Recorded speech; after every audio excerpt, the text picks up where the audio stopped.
My name is Phil Palermo, and we are introducing literature circles this morning.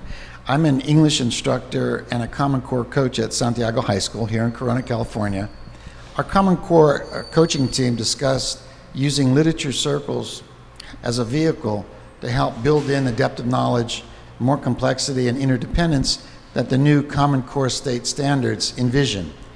We distributed the literature circles roles to all faculty, and one of the faculty members, Maria Rincon Torres, an AP Spanish teacher, expressed an interest in using the literature circles.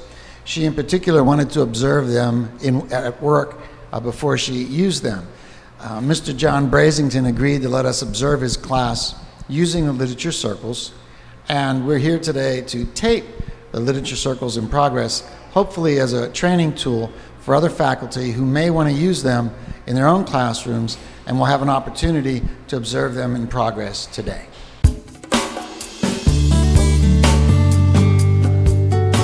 So literature circles, that's a term for taking kids and putting them in groups of 5 or 6. Each group, and you'll have, depending on your class size, 5 or 6 different groups in class. So we're breaking them up into smaller chunks of people, first off. So discussion director is the first role. I have that guy write 5 questions. I try to keep the jobs pretty straightforward so the kid can actually feel, no matter what their skill level, they have some kind of ownership over it.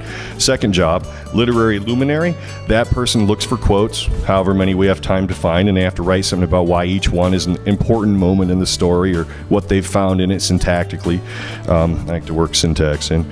I have another kid who will be a summarizer in a group. That person looks just to reduce the story to 10 bullet points. That's another skill. The person who storyboards it is the illustrator, so they have to draw a picture and put a quote next to it, what they're drawing a picture of, so they visualize the story. And then finally, we have the last 2 groups, which you might not always have, depending how many people you have in your class. So we have the vocabulator, I call it, the vocab killer, there is no illa.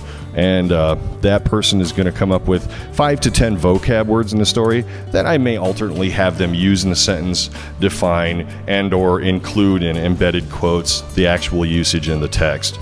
The final one, of course, is the connector. That's the guy who has to write a half page relating to the story in any way. There are a number of ways of assigning literature circles roles to individual students. One way in particular is to have all discussion directors in a group initially before they jigsaw out and go to the other groups. Another way is to give the group all the roles, to look at an assigned listing of the roles and what they do, and have them self-select which roles they would like to play for that particular work.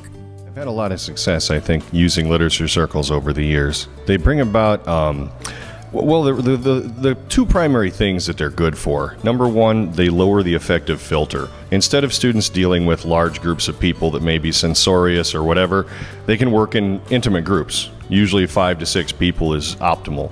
And then you go from one group to the next, so they're working with different groups of people. It helps them socialize, and it kind of makes them think that they're not doing all the work that they are. The other element about literature circles that is absolutely essential to, I think, an English class, at least one that I would teach, would be the fact that it gets the students to focus on aspects of literacy that are sometimes kind of hard to focus on.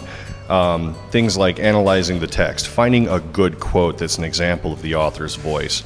This kind of thing, can be done spuriously if you have a large group, but if you're in a smaller group, you can actually hold them more accountable for what they're doing because everybody has a different job. I'm interested in using the literary circles in my Spanish class, my AP Spanish class, because I believe the skill transferred in whichever language. 2, I also like the fact that it's student-driven and each student has a task. And I also can apply this for any of the texts that we're reading for the AP test.